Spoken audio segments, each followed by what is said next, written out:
नारद जी को बोल रहे हैं।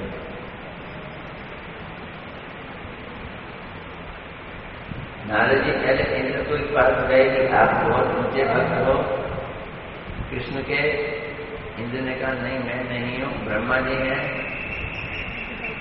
ब्रह्मा जी ने नारद जी को कहा, नारद जी तुम भूल कर रहे हो, मैं ऊंचा भक्त नहीं हूं, ऊंचा भक्त शिव जी हैं। जैसे भगवान श्री कृष्ण भक्ति के वशीभूत होकर मेरे इस सत्य लोक और स्वर्ग आदि में अपनी लीला उन लोगों के उपयुक्त थोड़ा सा ही वैभव लेकर निवास करते हैं, महादेव भी इसी प्रकार कैलाश पर्वत पर अपनी लीला के उपयोगी थोड़ा सा वैभव प्रकाश करके वास करते हैं।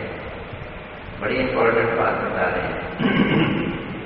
भगवान के बहुत सारे अवतार हुए, लेकिन इन सभी अवतारों में भगवान अपना पूरा ऑपुलेंस नहीं दिखाते। तो जो इंद्र के पास भगवान रह रहे हैं उपेंद्र, उसमें वो अपना थोड़ा सा वैभव दिखा रहे हैं। इसी तरह से ब्रह्मा जी के पास भी जो रह रहे हैं वो पूरा वैभव नहीं दिखा रहे। और इधर शिव जी भी कैलाश पर्वत में जो रहते हैं, इसका मतलब है यहाँ पे वो बताना चाहते हैं शिव के भी जो है, एक शिव जी का अवतार और एक शिव जी मूल। बोलते हैं कैलाश पर्वत पर अपनी लीला उपयोगी थोड़ा सा वैभव प्रकाश करके वास करते हैं।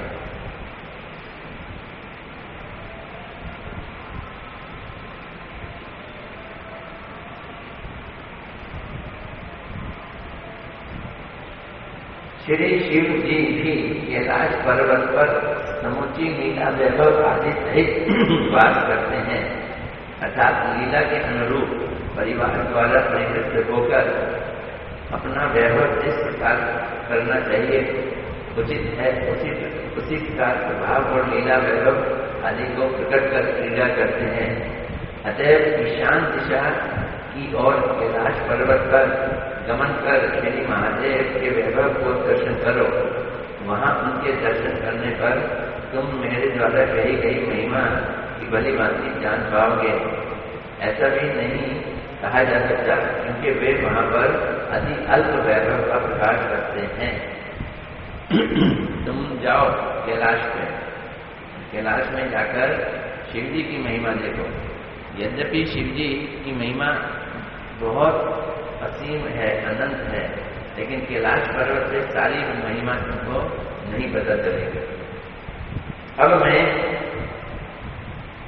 एक तुम्हें मत बता रहा हूं वायु पुराण से, उसको सुनो। कौन बोल रहे हैं? ब्रह्मा जी बोल रहे हैं नारद जी को। इस ब्रह्मांड के पृथ्वी आदि सप्त आवरणों के बाहरी भाग में जो शिवलोक विराजमान है वह नित्य सुखमय और सत्य स्वरूप है। श्री शिव उत्तम भक्त उसी लोक को प्राप्त करते हैं। ये एक बहुत बड़ी बात बोली है, साधारण लोगों को नहीं मालूम। साधारण लोग तो कहते हैं शिव जी जो है कहाँ रहते हैं? कैलाश पर्वत। लेकिन ये जो ब्रह्मांड है, इस ब्रह्मांड को पार करके भी एक शिवलोक है। वहां शिव जी अपने मूल रूप में रहते हैं, उनको वहां सदा शिव कहा जाता है। ये जो ब्रह्मांड है ये एक गेंद के समान समझ लो, नारियल के खोल के समान समझ लो। इसको 7 परतों के द्वारा कवर किया गया है, बांधा गया है। तो इसलिए वो कह रहे हैं कि वहां पे 7 आवरणों के बाहर एक शिवलोक है।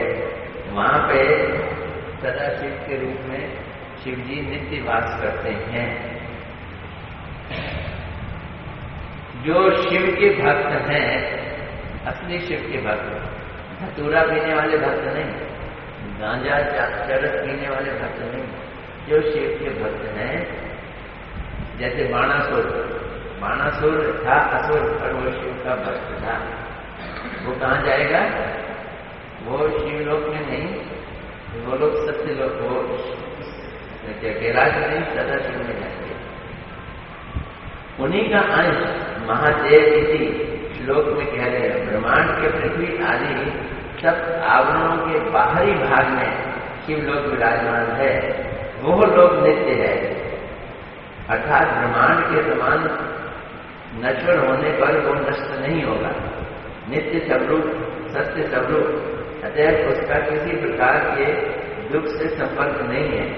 वह सुखमय है, आनंद का परिपक्व रूप है।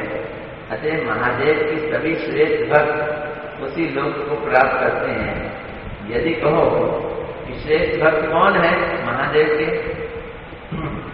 तो इसके उत्तर में कहते हैं कि श्री शिव और श्री कृष्ण में अभेद बुद्धि रखते हैं, वे ही उत्तम भक्त हैं। कौन है उत्तम भक्त? जो ये मानते हैं कि शिव जी में और कृष्ण में कोई अंतर नहीं है। मतलब क्या हुआ? जो ये मानते हैं कि कृष्ण ही शिव बनते हैं, ऐसा मान के जो शिव भक्त हैं वो वहां जाएंगे, और जो कृष्ण को कुछ नहीं समझते, खाली शिव शिव शिव करेंगे, उनकी गति बनी। अर्थात श्री कृष्ण ही सर्वेश्वर मानकर, कृष्ण से शिव को अभेद जानकर जो श्री शिव की उपासना करते हैं, वे कभी भी श्री शिव में पृथक ईश्वर बुद्धि नहीं रखते, क्योंकि सर्वेश्वर श्री कृष्ण ही अपनी भक्ति के विस्तार के लिए भगवत अवतार शिव के रूप में आविर्भूत हुए हैं। क्या मानेंगे? कि कृष्ण ही भक्त बनकर, भगवत अवतार बनकर शिव के रूप में अवतरित आविर्भूत हुए। इस प्रकार के शिव और कृष्ण में अभेद दृष्टि रखने वाले श्रेष्ठ भक्त ही जिनमें शिवलोक को प्राप्त करते हैं। पक्षांतर में कहते हैं, मतलब जो श्री शिव को श्री कृष्ण से पृथक जानकर उनकी उपासना करते हैं तथा कर्म और ज्ञान निष्ठ व्यक्ति भी इस जन्म में शिवलोक को प्राप्त नहीं करते। न ज्ञानी लोग यहाँ आ सकते हैं, न कर्मी लोग यहाँ आ सकते हैं, और न ही जो शिव को और कृष्ण को अभेद नहीं जानते, वो लोग भी इसको प्राप्त नहीं करते। उस लोक में महादेव अपने समान महिमाशाली और शोभा युक्त परिवार से परिवेशित रहते हैं तथा महाविभूति युक्त छत्र, चामर और वेशभूषा आदि द्वारा सुशोभित होकर भी अपने से अभिन्न श्री संकर्षण का पूजन करते हुए उस लोक को में विराजमान है। हे नारद, वे वहां श्री संकर्षण देव की अपने इष्ट देव के रूप में पूजा करके ऐसी अद्भुत महिमा प्रकाश कर रहे हैं, इसका वर्णन करना असंभव है।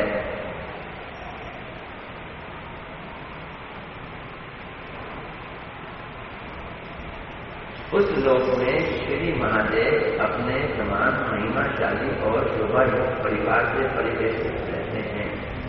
तो उस लोक में जो परिवार है, कौन कौन है वहां पे? गणेश जी भी हैं वहां पे। कौन है? पार्वती जी भी हैं, कार्तिक हैं वहां। तो वो जो है वो शिव जी की तरह ही वो भी चिन्ह में है, उनके द्वारा घिरे हुए हैं तथा महिमा विभूति युक्त छत्र, चामर और वेशभूषा आदि द्वारा सुशोभित होकर भी अपने से अभिन्न श्री संकर्षण का पूजन करते हैं। वहां पे शिव जी पूजा करते हैं। किसकी पूजा करते हैं? संकर्षण। संकर्षण कौन हुए?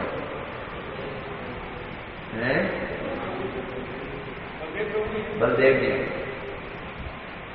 वे हे नारद, वे वहां श्री संकर्षण देव की अपनी इष्ट देव के रूप में पूजा करके कैसी अद्भुत महिमा प्रकाश कर रहे हैं, उसका वर्णन करना असंभव है।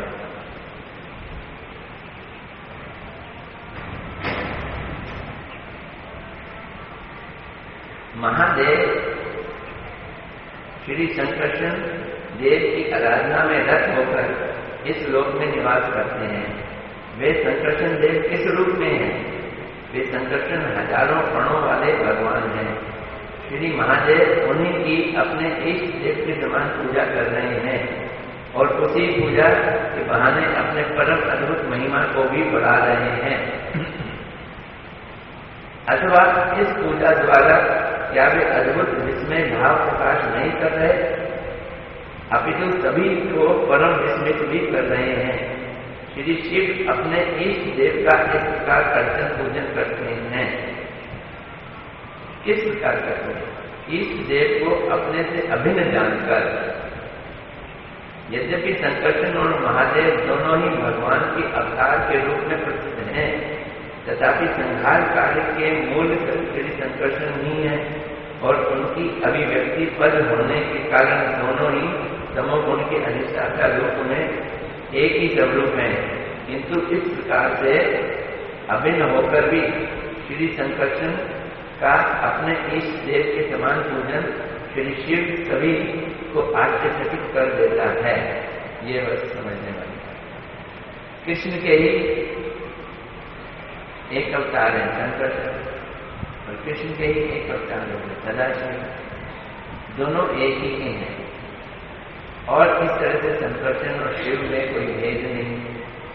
भेद ना रहते हुए भी शिव जी संकर्षण की पूजा कर रहे हैं, ये लोगों को आश्चर्य।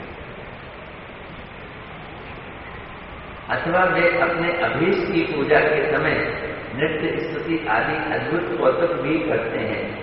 और जब वो पूजा करते हैं तो नाच नाच के पूजा करते हैं। कौन? शिव जी नाच नाच के पूजा करते हैं।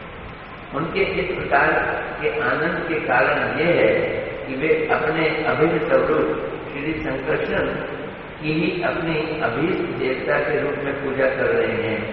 अतः इलाव्रत वर्ष में श्री शिव के इष्ट देव के रूप में श्री संकर्षण की पूजा आदि का विषय श्रीमद् भागवत के 5वें स्कंध में सुखदेव गोस्वामी द्वारा वर्णन है। तो इलाव्रत वर्ष में संकर्षण भी रह जाएंगे।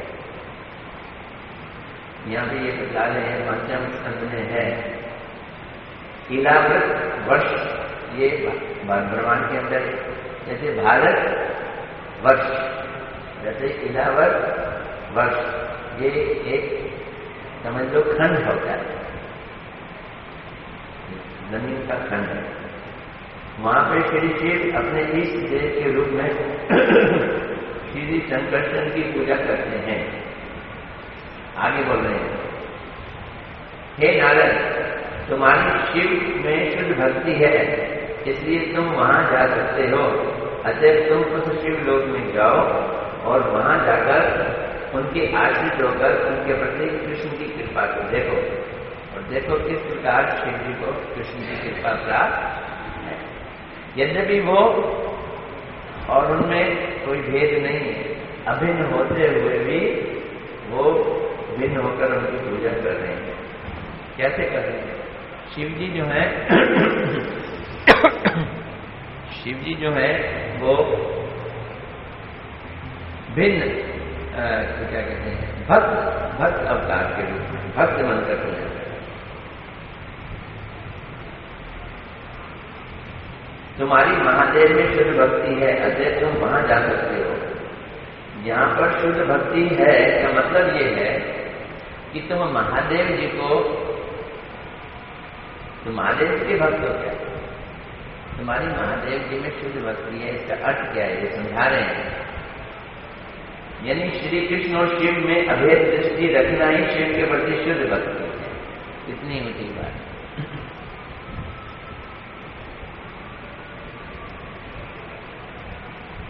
ये हीरा अनमोल हीरा है, सुनना, ये हीरा अनमोल हीरा है,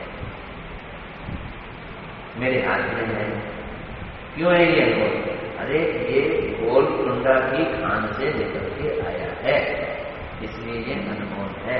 तो वहां पे जो खान में जो हीरा होता है वही हीरा ये हीरा है, इसलिए इसकी कीमत है। शिव जी शुद्ध है क्योंकि कृष्ण से ही निकल के आए हैं और कृष्ण से भेद नहीं रखते, इसलिए शुद्ध। और अगर हम कृष्ण को अकेले भगवान मानकर उनकी पूजा करते हैं वो फिर शुद्ध नहीं, वो शुद्ध पूजा शिव को अगर हम कृष्ण से यानी शिव को हम अगर अकेले भगवान मानकर उनकी पूजा करते हैं तो वो शुद्ध पूजा नहीं।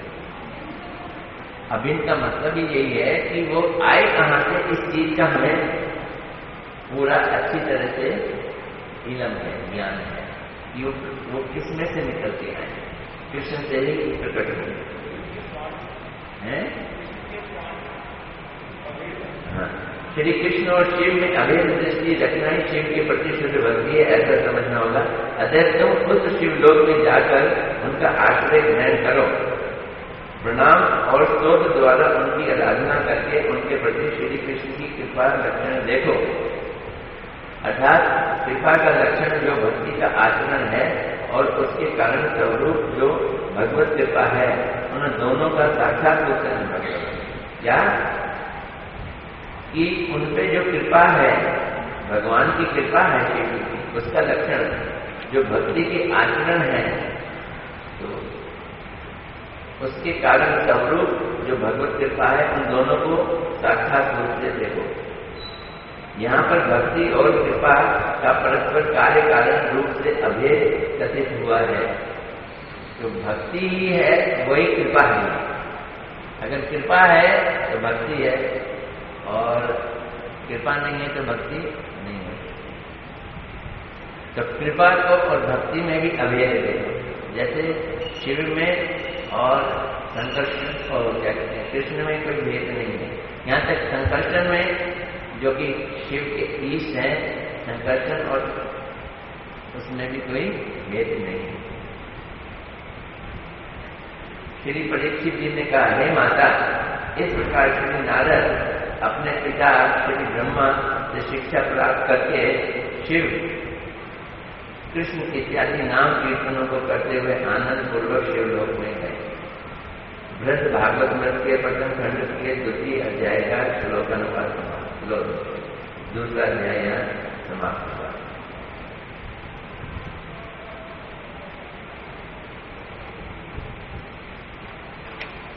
तृतीय अध्याय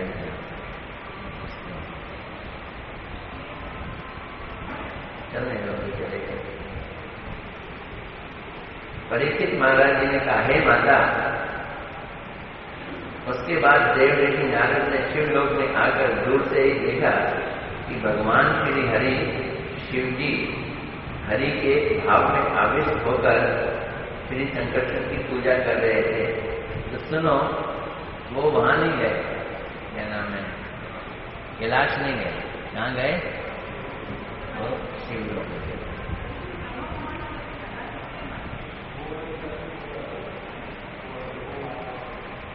वैसे वो भी अपने शिव को सदा शिव कहते हैं।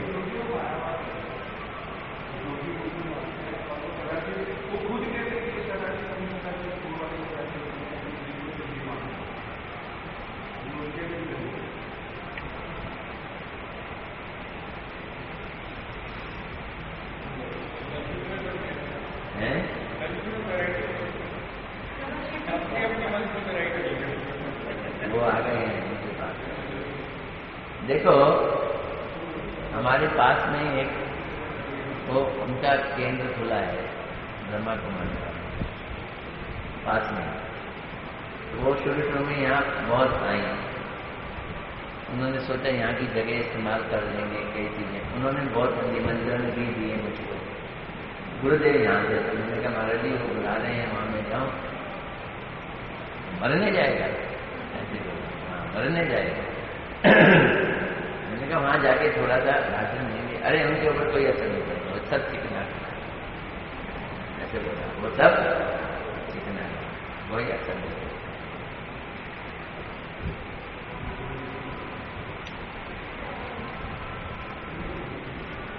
कभी वे नृत्य कीर्तन कर रहे थे शिव की, कभी प्रीति पूर्वक जय जय शब्द का उच्चारण पूर्वक गीत वाद्य आदि में विभोर नंदीश्वर जैसे अपने अनुचरों को साधुवाद प्रदान कर रहे थे।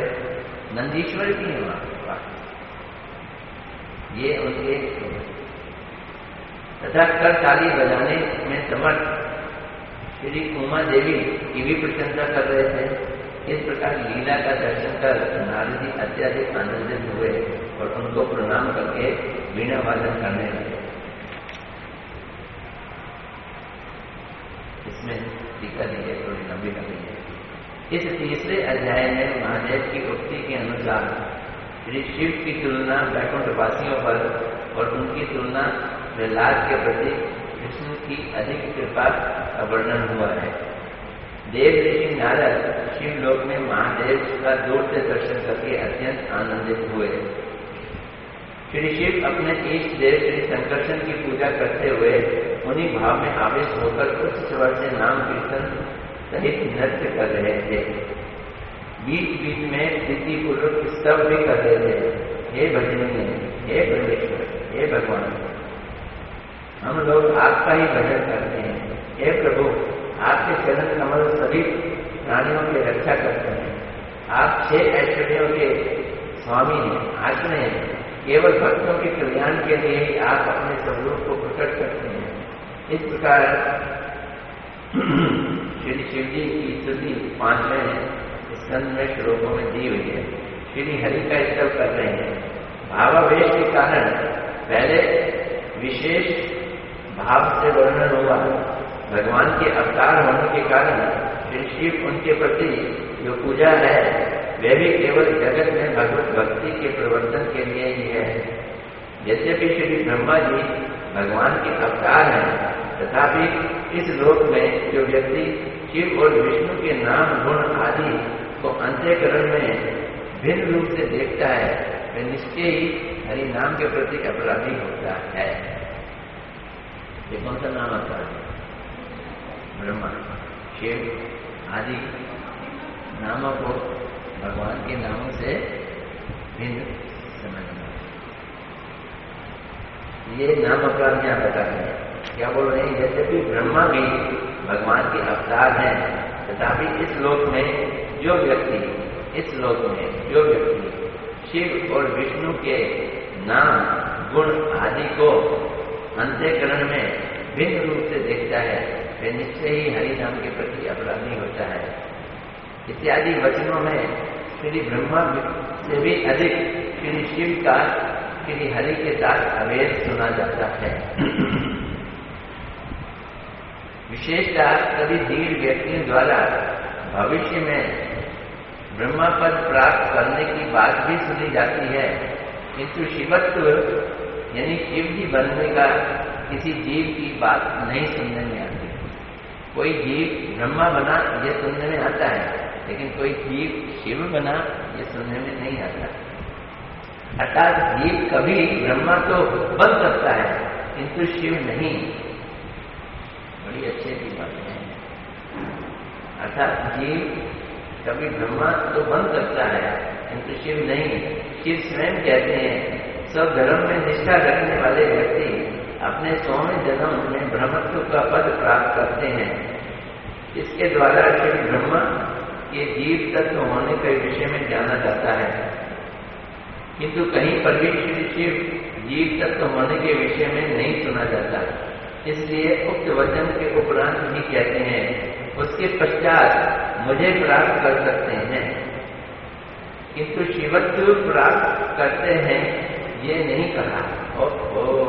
मैं भागवत से उसका अर्थ गलत समझ रहा था। समझ आ रही बात? बड़ी ऊंची बात है। भागवत में ये श्लोक है,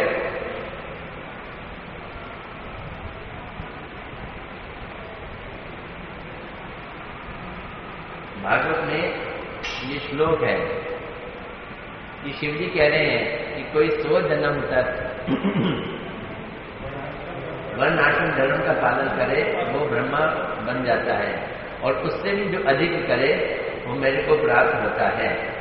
तो मैं समझता था उसका अर्थ है कि वो शिव बन सकता है, लेकिन यहाँ पे उसको क्लैरिफाई कर रहे हैं। वो कह रहे हैं उसमें लिखा है कि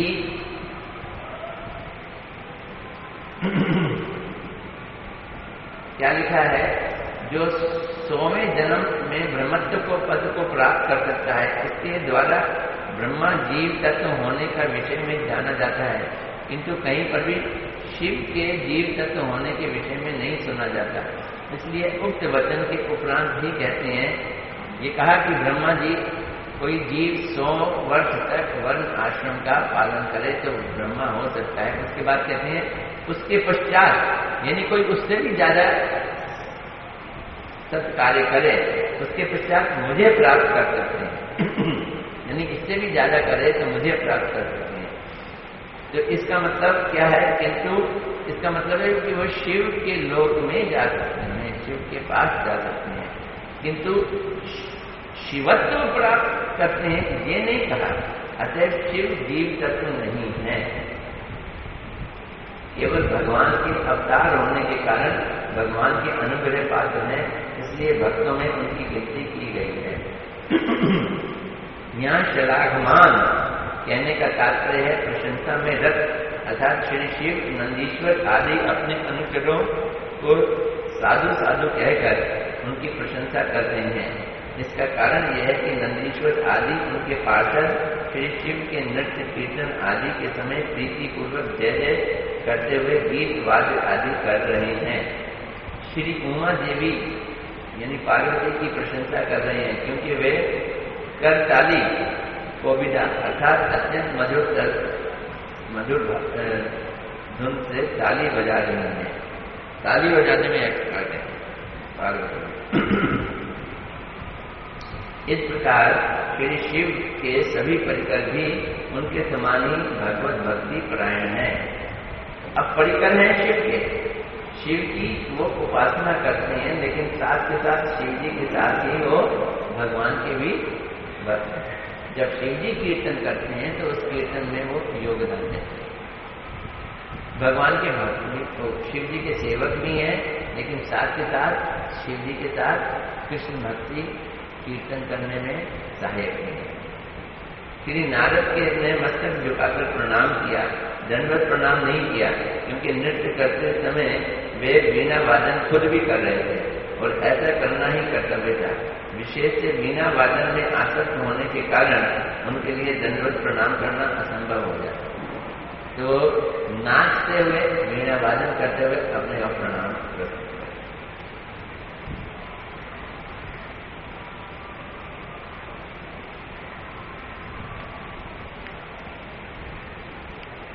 उस समय गान करना ही उचित है।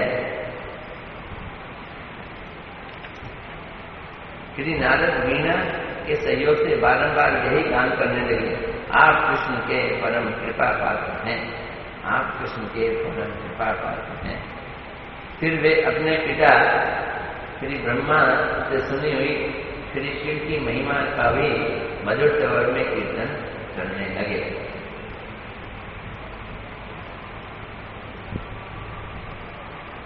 इसके बाद श्री नारद श्री शिव के चरण कमलों के रेणु की स्पर्श करने की कामना से उनके निकट उपस्थित हुए।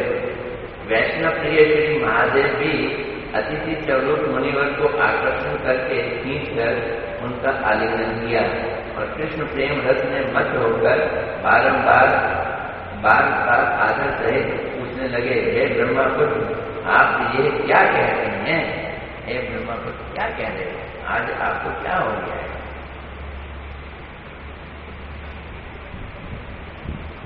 नृत्य गीत समाप्त होने पर श्री शिवजी ने नारद मुनि को खींचकर गले लगाया और कृष्ण प्रेम की रस धारा में डूबकर आदर पूर्वक बार बार पूछने लगे, हे ब्रह्मा जी के पुत्र, हे नारद जी, आप ये क्या कह रहे हैं?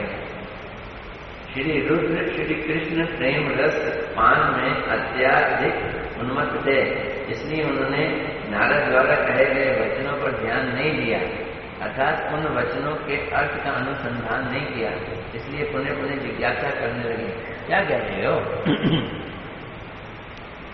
इसके बाद श्री शिव वैष्णव श्रेष्ठ श्री नारद से वार्तालाप करने के लिए उत्कंठित हुए और उन्होंने अपने नृत्य आदि को बंद कर दिया तथा अपने कुछ प्रियजनों के साथ लेकर तपस्वी के समान वीर आसन पर बैठ गए। श्री नारद भी पार्वती के प्राणनाथ श्री महादेव को भक्तिपूर्वक प्रणाम करके रुद्र षडंगक नामक वेद मंत्र का पाठ करने लगे, जिन स्तवों में उनको जगदीश के रूप में प्रतिपादित किया गया है। उनका ये उनका तथा उनके प्रति श्री कृष्ण की अत्यधिक कृपा का भी विस्तार पूर्वक दान करने लगे। व्याख्या। इसके उपरांत श्री नारद श्री रुद्र को प्रणाम कर उनका स्तव करने लगे। यहाँ 3 श्लोकों में कहा गया है। वैष्णव श्रेष्ठ श्री नारद के साथ संभाषण रस में डूबे हुए महादेव जी नृत्य आदि बंद करके और अपने प्रियजनों के साथ लेकर तपस्वियों के समान वीर आसन पर बैठ गए। योग शास्त्र के अनुसार एक पैर पर अन्य पैर के जंघा के ऊपर रखकर तथा दूसरे पैर को पहले पैर पर रखना पड़ेगा। इसी प्रकार दोनों हाथों को भी यथायथ संस्थापित करने पर वीर आसन होता है। हमारे लक्ष्मण जी हमेशा वीर आसन पे बैठते थे। लड़ने जाना हो तो वीर आसन पर बैठना है। रामदेव ने कभी वीर आसन तो नहीं दिखाया। फिर नारद ने शिव को भक्ति भाव से प्रणाम किया और नारद जी ने शिव को भक्ति भाव से प्रणाम किया और रुद्र शृंग नामक वेद मंत्र का पाठ करने लगे तथा उनके जगदीश्वरता प्रतिपादक और उसी प्रकार श्री शिव के महात्म प्रतिपादक स्तुतियां द्वारा उनका स्तव करने लगे तथा उनके प्रति श्री कृष्ण की कृपा का भी विस्तार पूर्वक गान करने लगे। तो एक तरफ रुद्र षडांक में महादेव जी को ही जगदीश्वर आप जगदीश्वर हैं और फिर साथ के साथ कहा कि आप बहुत बड़े भक्त हैं। उनकी भक्त में महिमा भी बताई। श्री रुद्र सभी वैष्णव के चूड़ामणि हैं तथा वैष्णवों में भी महेश्वर सर्वश्रेष्ठ हैं क्योंकि वे श्री कृष्ण भक्ति के प्रवर्तक हैं। यद्यपि भगवान के अवतार होने से वे स्वयं विष्णु तत्व हैं सदाशिव विष्णु तत्व। यदि भगवान के अवतार होने से स्वयं विष्णु तत्व हैं तथापि वे भगवत भक्ति प्रवर्तक अवतार होने के कारण जगत में भक्ति का प्रचार करते हैं। इसलिए उनको श्रेष्ठ वैष्णव कहा गया है और इस प्रकार उल्लेख करना ही युक्ति युक्त है।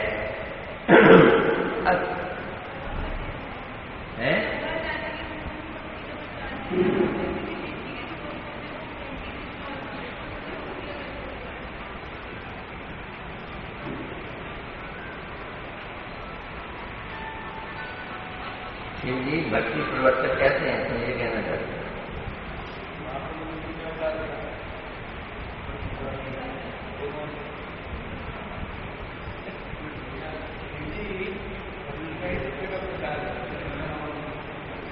देखो इस चीज को समझना नहीं, इस चीज को समझना उन्होंने भगवान के कहने से मायावाद का प्रचार किया और इस तरह से भगवान के भक्तों के बीच में कोई वो ना मचाए, क्या कहते हैं, हलबली ना मचाए।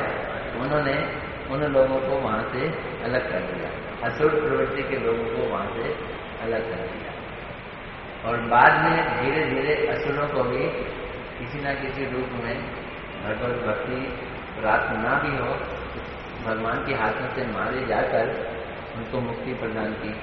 जैसे रावण आदि उन लोगों को मुक्ति प्रदान की। तो इस तरह से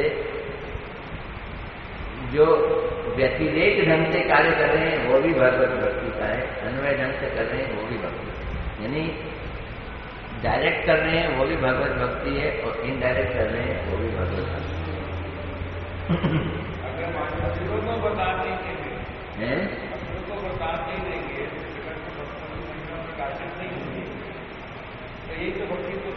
अब देखो अपने भक्त की रक्षा के लिए कृष्ण से जा भिड़े, लड़ रहे हैं और लड़के दिखाया कि लोग उनसे हार गया। तो यहाँ पे भगवान की महिमा ही तो दिखाई जाता है। घूम फिर के भक्त जो है